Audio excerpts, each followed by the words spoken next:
উত্তর দিতে পারি, কারণ অনেকগুলো বিষয় আছে আমি নিজে থেকে এখন বলতে চাচ্ছি না। প্রথমত হচ্ছে আপনাদের যে এটা তো পুরাপুরি কোশ্চেন হয়ে গেল, স্পেসিফিক কোশ্চেন হলে ভালো হয়। গণভোটে সবাই একমত গণভোটের বিষয়ে আপনার পার্থক্যটা কোন জায়গায় এখন আপনাদের পদ্ধতিগত যে পার্থক্য সময় নিয়ে পার্থক্য সেটা যদি একটু ব্যাখ্যা করেন। গুড। রেফারেন্ডামের যে প্রশ্নটা এসছে এটা মূলত আমাদের বিগত সবার প্রস্তাবের মধ্যে আমি একটা ইঙ্গিত দিয়েছিলাম যে জনগণের কাছে আমরা যাই, জুলাই জাতীয় সনদ গ্রহণ করার বিষয়ে, বাস্তবায়নের বিষয়ে জনগণের সম্মতি আছে কিনা।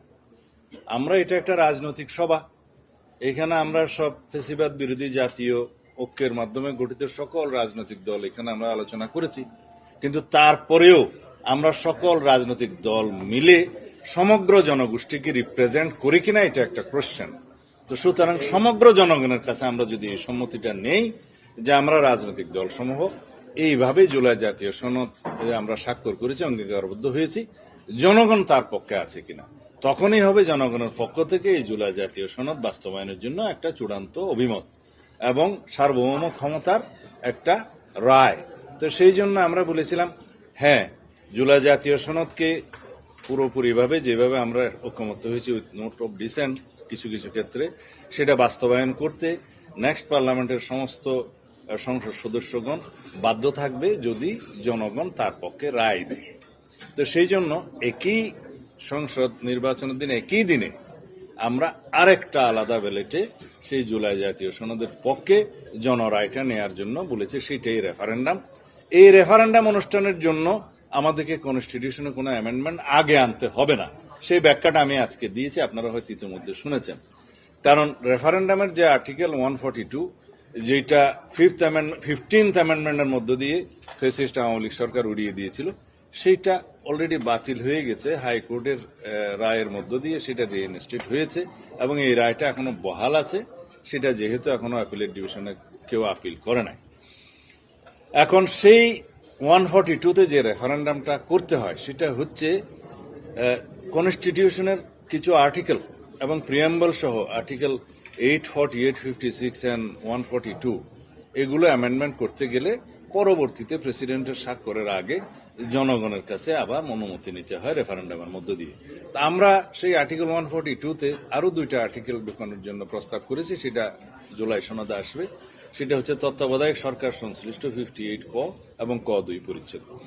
এখন আমরা তো সেখানে হাত দিচ্ছি না, সুতরাং ওই রেফারেন্ডামের প্রয়োজন এখন হচ্ছে না। এখন আমরা যদি কনস্টিটিউশন অনুসারে যাই যে আর্টিকেল 142 অনুসারে এই রেফারেন্ডাম যেটা আমরা প্রস্তাব করছি এখন, সেটা 142 অনুসারে হবে কিনা? নো। কারণ কনস্টিটিউশনের সেই সমস্ত অনুচ্ছেদগুলো এবং প্রিয়াম্বল যদি আমরা স্পর্শ করি তখন পরবর্তীতে একটা রেফারেন্ডাম হতে হবে, সেটা হচ্ছে অ্যামেন্ডমেন্টের পরে। কিন্তু এখন জাতির কাছে প্রশ্ন হচ্ছে যে এই গণভোট আমরা জনরায়ের জন্য অপেক্ষা যেটা করছি জুলাই সনদ বাস্তবায়নের জন্য, এখানে রেফারেন্ডাম করতে তো মানা নাই, সংবিধানে আর কোথাও এগুলো বাদ দিয়ে রেফারেন্ডাম করা যাবে না এমন কোনো তো প্রশ্ন নাই, এমন কোনো বিধান নাই। সেই জন্য আমরা বলেছি একটা অর্ডিন্যান্স জারি করা যেতে পারে যাতে ইলেকশন কমিশন এই রেফারেন্ডামটা পরিচালনা করতে পারে। সেই অর্ডিন্যান্সের নামটা এরকম হতে পারে যে জুলাই জাতীয় সনদ 2025 বাস্তবায়নের জন্য অধ্যাদেশ বা বাস্তবায়ন অধ্যাদেশ। সেই অধ্যাদেশে থাকবে যে নির্বাচন কমিশনকে এখতিয়ার দেয়া হলো এরকম একটি রেফারেন্ডাম পরিচালনা করার জন্য জাতীয় সংসদ নির্বাচনের একই সাথে একই দিনে আলাদা ব্যালটে। কিন্তু এই সনদে কি থাকবে? সেই সনদটা জনগণের সামনে উন্মুক্ত থাকবে, ওয়েবসাইটে যাবে, সমস্ত রাজনৈতিক দলের ইশতেহারে, নির্বাচন ইশতেহারে থাকবে, যেটা স্বাক্ষরিত হবে, সরকার এটা প্রকাশ করবে বা নির্বাচন কমিশনও সেটা প্রকাশ করতে পারে জনগণের জন্য। তখন জনগণ বুঝবে যে এই জুলাই জাতীয় সনদ তারা গ্রহণ করবে কি করবে না। তখন এই রায়টা রেফারেন্ডামের মাধ্যমে যখন আসবে, সেই জনরায়টা তো সার্বভৌম ক্ষমতার একটা রায়, সুতরাং সেটা সবাই মানতে বাধ্য হবে, সংসদ সেটা প্রতিপালন করতে বাধ্য হবে, সমস্ত সংসদ সদস্যগণ সেটা মানতে বাধ্য হবে। এটা একটা আমাদের মনে হয়েছে যে এর মধ্য দিয়ে আমরা এই জুলাই জাতীয় সনদ বাস্তবায়নের জন্য আইনি ভিত্তি প্রতিষ্ঠা করতে পারব এবং এই জনরায়টা হবে চূড়ান্ত। এটা সার্বভৌম ক্ষমতার অধিকারী যারা, তারাই রায় দিবে। সুতরাং এই বিষয়ে আমার মনে হয় যে আমরা ঐকমত্যে আসতে পারি। তো যেহেতু এখনো চূড়ান্ত হয় নাই, সেই বিষয়ে আমি চূড়ান্ত বলতে পারবো না। আপনি আজকে বলেছেন যে কনস্টিটিউশনাল অর্ডার জারি করবার এখতিয়ার এই সরকারের নেই। কনস্টিটিউশনাল অর্ডার জারি করার ক্ষমতার জন্য এই সরকার প্রতিষ্ঠিত হয়নি। আর্টিকেল 106 অনুসারে এই সরকার গঠিত হয়েছে সরকার পরিচালনার জন্য এবং বিদ্যমান সংবিধান অনুসারে রাষ্ট্র পরিচালনার জন্য।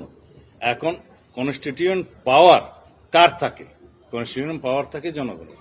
সেই জনগণ যখন একটা সার্বভৌম অধিকার বলে গণপরিষদ গঠন করে তখন তাদের কনস্টিটিউয়েন্ট পাওয়ার থাকে। যখন অ্যামেন্ডিং পাওয়ার দিয়ে থাকে তখন অ্যামেন্ডিং পাওয়ার থাকে। এই সরকারের দুটোটার একটাও নাই। কয়েকটা প্রশ্ন। সামনে এসে বলতে হবে। আমার প্রথম প্রশ্ন সেটা হচ্ছে সংবিধান যেটাতে সংসদ যেটা আগামী নির্বাচনে গঠিত হবে সেটা কি সার্বভৌম কিনা, এক নম্বর প্রশ্ন। এক নম্বরের উপর উত্তর দিই, তুমি মাঝখানে আর কোনো কথা বলবা না আর কি শেষ করার আগে। আগামী সংসদ যেটা প্রশ্ন এটার উত্তর দেওয়ার পরে। সংসদ সব সময় সার্বভৌম। আপনাদের সবার নলেজের জন্য বলি, দেশে একটা জায়গায় আছে যেটা সার্বভৌম, সেটা হচ্ছে জাতীয় সংসদের হাউস। এবং আর্টিকেল 78 অনুসারে জাতীয় সংসদের অভ্যন্তরে যে সমস্ত প্রসিডিং হবে, যে সমস্ত কর্মকাণ্ড হবে, তার বিরুদ্ধে কোনো আদালতে প্রশ্ন তোলা যায় না। এবং এক সেকেন্ড কথা বলি, এই জন্যই তো বলি যে মাঝখানে কথা বলো না ভাই প্লিজ। সার্বভৌম এখতিয়ার সেটা জনগণ তার সার্বভৌমত্ব প্রতিনিধিত্বের মধ্য দিয়ে সেই সংসদকে দেয়। সেই জন্যই সার্বভৌম সংসদ সার্বভৌম ক্ষমতার বলে আইন প্রণয়ন করে, সংবিধান প্রণয়ন করে, সংবিধান সংশোধন করে ইত্যাদি করে। সুতরাং আর কোন হাউস আর কোন বডি রাষ্ট্রের মধ্যে কিন্তু সার্বভৌম নয়। এই প্রশ্ন আশা করে আর কখনো করবেন না। তাহলে আমার এবার দ্বিতীয় প্রশ্ন, যেহেতু সংসদ সার্বভৌম সেহেতু গণভোট দিয়ে আপনি আগামী সংসদকে বাধ্য করতে পারেন কিনা যে তোমাকে এইগুলা করতে হবে। আপনি ছেলে মেয়ের সর্বসম্মতিতে বিয়ে, I got your point. তাকে তো ছেলে হবে না মেয়ে হবে, এই সরকার I got your point. Please না। সেকেন্ড প্রশ্ন শেষ করি। এরা প্রথম এই প্রশ্নের উত্তর দিতে হবে। সেকেন্ড প্রশ্ন এখন রাখো ভাই। দুই নম্বর প্রশ্ন হচ্ছে ওই সংসদের কি কনস্টিটিউয়েন্ট পাওয়ার থাকবে কিনা নাকি অ্যামেন্ডিং পাওয়ার? সেটা প্রশ্ন পরে করো, সেটা প্রশ্নটা একটু পরে করো, আমি আগে। সাকসেসর পার্লামেন্টকে আগের পার্লামেন্ট কখনো বাধ্যতামূলকভাবে কিছু করার জন্য বলতে পারে না, বিধান করতে পারে না, বা পাওয়ার কার্টেল করতে পারে না। যেটা 15th অ্যামেন্ডমেন্টে article 7A and B এর মাধ্যমে বিগত সরকার করেছিল, সেটা অলরেডি আনকনস্টিটিউশনাল ডিক্লেয়ার হয়ে গেছে এবং হয়ে গেছে যে এটা known as it was not there. যেহেতু জনগণের সার্বভৌম ক্ষমতা ওই আর্টিকেলের 7 অনুসারে বলা আছে যে জনগণই হচ্ছে চূড়ান্ত ক্ষমতার রাষ্ট্রের মালিকানা এবং জনগণের ইচ্ছাই হচ্ছে চূড়ান্ত। সুতরাং সেই ইচ্ছাকে বাইন্ডিং করে দেয়া হলো পরবর্তী পার্লামেন্টের জন্য, যাতে সারা কিছু কিছু বিষয় 1/3 অব দি কনস্টিটিউশন যাতে অ্যামেন্ড না করতে পারে, সেটা নাল অ্যান্ড ভয়েড হয়ে গেছে, আনকনস্টিটিউশন হয়ে গেছে। এটা হচ্ছে অ্যান্সার। সেকেন্ড অ্যান্সার হচ্ছে যে জনরায় পার্লামেন্টের উপরে ইম্পোজ করতে পারে কিনা। জনরায় হচ্ছে চূড়ান্ত এবং সেই জনরায়ের মাধ্যমে জনগণই বলবে যে আমরা এই সংস্কারগুলো চাই। এটা ইম্পোজ করা নয়, সেটা জনগণ তাদেরকে রায় দেয়া যে জনগণ এটা চায়। কিন্তু পার্লামেন্টে আসার পরে সেই পার্লামেন্ট আর কোনো বিধান এমন করতে পারবে না যে পরবর্তী পার্লামেন্টে এই করতে পারবে না, সেই বিধান হতে পারবে না। আচ্ছা, তাহলে সেক্ষেত্রে একটা বিতর্ক, একটা যুক্তি আসবে যে ধরেন আগামী নির্বাচনে জুলাই বিরোধী লোকদের সংখ্যাগরিষ্ঠতা পায় ক্লেম করে, তারা এটা করলো না, দেন হোয়াট? সরি, আগামী পার্লামেন্টে জুলাই বিরোধী এমপি লোকজন পার্লামেন্টে সংখ্যাগরিষ্ঠ হয়ে গেল, জনপ্রতিনিধি হয়ে গেল, যারা জুলাইয়ের বিরুদ্ধে স্বতন্ত্র দাঁড়ালে বা অন্য কোনোভাবে বা আদার যারা পার্টি আছে তারা হয়ে গেল, তারা না করে ডিক্লাইন করে যে আমি করবো না, এই গণভোট আমি মানবো না, তারপরে জনরায়ের প্রেক্ষিতে রেফারেন্ডামে যে রায় আসবে সেটা সমস্ত সংসদ সদস্য মানতে বাধ্য। তাহলে কি নির্বাচনে হলফনামা থাকবে যে এই গণভোটের হলফনামার দরকার নাই তো। রেফারেন্ডামটা কেন হচ্ছে? রেফারেন্ডামটা হচ্ছে জনগণ কি বলে জুলাই সনদ বাস্তবায়নের পক্ষে না বিপক্ষে। যখন পক্ষে বলবে তখন সেই সংসদ এবং সংসদ সদস্যগণ সেটা মানতে বাধ্য। হ্যাঁ, পরবর্তী পার্লামেন্টের কোন অধিকার সেই সংসদ আবার খর্ব করতে পারবে না, এটা অন্য জিনিস। তারা যে মানতে বাধ্য, এই যে বাধ্য করা, এটা আর্টিকেল 7 তো আমি 3-4 বার বলেছি যে জনগণ হচ্ছে রাষ্ট্রের মালিকানা এবং supremacy of the constitution article 7-এ বলা আছে। সুতরাং এই জনগণের যে সার্বভৌম এখতিয়ার এবং অধিকার তারা প্রতিনিধির মাধ্যমে দিচ্ছে, তাদের রায়টা দিচ্ছে সেই প্রতিনিধিগণ সেটা মানতে আপনি বাধ্য। গত 3 মাস আমাদেরকে যেটা বারবার বলছেন আর্টিকেল 7 দিয়ে যে জনগণের এই সার্বভৌম অভিপ্রায় আর্টিকেল 7(1) যেটা প্রতিফলিত হয় সংসদের মাধ্যমে, তো আগামী সংসদ কি সেই সার্বভৌম এখতিয়ার জনগণের অভিপ্রায় প্রতিফলন করতে পারবে না? আপনি যদি তার গণভোট আগে দেন, দিয়ে তার বাধ্য করে যে তোমাকে এইটাই করতে হবে, এটা তাহলে তো এটা সাংঘর্ষিক হয়ে এইখানে যায়। হচ্ছে একটা থিন লাইন অফ ডিফারেন্স। পার্লামেন্টের নির্বাচিত হওয়ার পরে সেই পার্লামেন্ট পরবর্তী পার্লামেন্টের অধিকারকে কাটেল করতে পারে না, কিন্তু এই পার্লামেন্টে গণরায়টা রেফারেন্ডামটা নেওয়া হচ্ছে এটা বাস্তবায়নের জন্য। সেটা বাধ্যতামূলক এই জন্যই যে রেফারেন্ডামের মাধ্যমে সেটা জুলাই সনদ গ্রহণ করার জন্যই আমরা তোমাদেরকে নির্বাচন করছি। সেই জন্য আমি বলতেছিলাম যে নির্বাচনের অঙ্গীকারনামার মধ্যে যেরকম থাকে আপনি প্রার্থী হলে আপনাকে এবার দিতে হবে যে গণভোট যেটা রায় হবে সেটা আপনি মানবেন। ভাই এগুলা তো জবাব দিছি, তুমি কোয়েশ্চেনটা কেন একই কোয়েশ্চেন?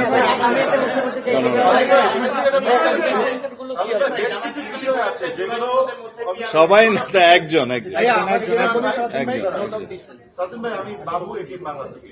ভাইয়া, একটা বিষয়, গণভোট যেহেতু হতে যাচ্ছে সেক্ষেত্রে গণভোটের ভাষাগুলো খুব সংক্ষিপ্ত থাকে এবং হ্যাঁ নার মধ্যে সেটা সম্পন্ন করতে হয়। সেক্ষেত্রে দেখা যাচ্ছে যে 19টা বিষয়ে নোট অফ ডিসেন্ট আছে বা যে 19টা বিষয়ে গুরুত্বপূর্ণ সাংবিধানিক চেঞ্জ আনার কথা বলা হচ্ছে, এগুলোর ব্যাপারে কিরকম সিদ্ধান্ত বা কি ধরনের আলোচনা আপনারা কমিশনে করলেন? এই প্রশ্নের জবাব তো আমার মনে হয় আমি দিয়ে দিয়েছি। জুলাই সনদ প্রণীত হবে, স্বাক্ষরিত হবে, অঙ্গীকার নামায় সবাই সই করবে, সেটা ওয়েবসাইটে যাবে, সমস্ত পার্টির ইশতেহারে থাকবে, নির্বাচন ইশতেহারে সরকার প্রকাশ করবে এবং নির্বাচন কমিশন প্রকাশ করবে। জনগণ জানবে জুলাই সনদে কি আছে, তারপরেই দিবে। এখন বলা হচ্ছে যে যেগুলো নোট অফ ডিসেন্ট আছে ওইটাও সনদে উল্লেখ আছে যে যে সমস্ত দল ইশতেহারে উল্লেখপূর্বক জনম্যান্ডেট পাবে সেই সমস্ত দল তাদের নোট অফ ডিসেন্ট অনুসারে যেতে পারবে। It is clear.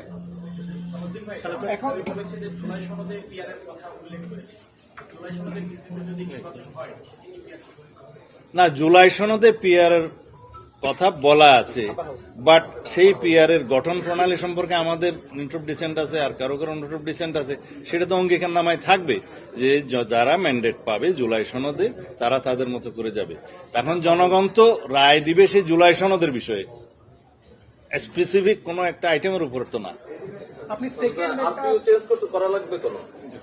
আরপিওতে এই অর্ডিন্যান্স জারি হলে আরপিওতে কোনো চেঞ্জ লাগবে বলে মনে হয় না। আপনি তো শুধু জাতীয় সংসদ নির্বাচন বা তিনটা হ্যাঁ, সেই জন্যই তো আলাদা জুলাই জাতীয় সনদ বাস্তবায়নের জন্য অধ্যাদেশ, সেটাতে গণভোট করার জন্য যে অর্ডিন্যান্সটা করা হবে সেটা করলে আরপিওতে আর চেঞ্জ লাগবে বলে আমার মনে হয় না। পরবর্তী সংসদই এই সাংবিধানিক সংস্কারগুলো করছে, এটা আমরা ধরে নিতে পারি। পরবর্তী সংসদ না করে আর কে করবে? না ভাই, আপনি বললেন যে গণভোটের সার্বভৌম কি যেন না, আছে। সেইটা যাই করা হোক, পরবর্তী সংসদ না করে কে করবে আমাকে বলো আগে। আপনি বললেন যে গণভোটের আর কোনো সেই ফোরাম আছে? মানে সার্বভৌম সেই ক্ষমতা আছে, আপনি সেটা বললেন গণভোটের। আপনি বলেছেন তাহলে প্রতিফলিত সেটার হয়। ফোরামটা কি? ফোরামটা হচ্ছে সংসদ। সুতরাং এই যে পরবর্তী সংসদ নিয়ে অনেকে বলে যে তাইলে পরবর্তী সংসদ, পরবর্তী সংসদ ছাড়া আর কি ফোরাম আছে যদি আপনারা বলে দিতেন আমরা ভাইয়া, খুশি। তাহলে আপনাদের যে বললেন যে শেষ গণভোটের পরে, তো তারপরে আপনার ওই গণভোট শেষ হওয়ার পরে যখন পরবর্তী পার্লামেন্ট হবে, তো সেই পার্লামেন্টে অনেকগুলো পার্টির প্রস্তাব হচ্ছে সেটা কনস্টিটিউট অ্যাসেম্বলি হিসেবে কাজ করবে। এই ধরনের Basic বিষয়- structure এই ধরনের ইয়ার ক্ষেত্রে সেটা আপনাদের- প্রস্তাব, কিন্তু সিদ্ধান্ত যেটা আসবে চূড়ান্ত ঐকমত্যের ভিত্তিতে যেটা স্বাক্ষরিত হবে, সেখানে বলা হচ্ছে এই যে মৌলিক বিষয়গুলো সংবিধানে সংস্কার হবে বা সংশোধন হবে, সেই বিষয়গুলোর ব্যাপারেই তো রেফারেন্ডামটা হচ্ছে। তো সুতরাং এখন যদি কেউ বলে যে সেটা কনস্টিটিউয়েন্ট অ্যাসেম্বলি কিনা, গণভোটটা কেন হচ্ছে? এই একই বিষয়গুলো গ্রহণ করার জন্যই তো হচ্ছে। সেকেন্ড একটা গণভোটের কথা বলেন। সেটা হচ্ছে যখন মৌলিক বিষয়গুলো অ্যামেন্ডেড হবে, তখন যেহেতু 142 এখন রিইনস্টেট হয়েছে, তার প্রেক্ষিতে একটা রেফারেন্ডাম পরবর্তীতে হবে, সেটা পার্লামেন্টের বিষয়। Thank you very much.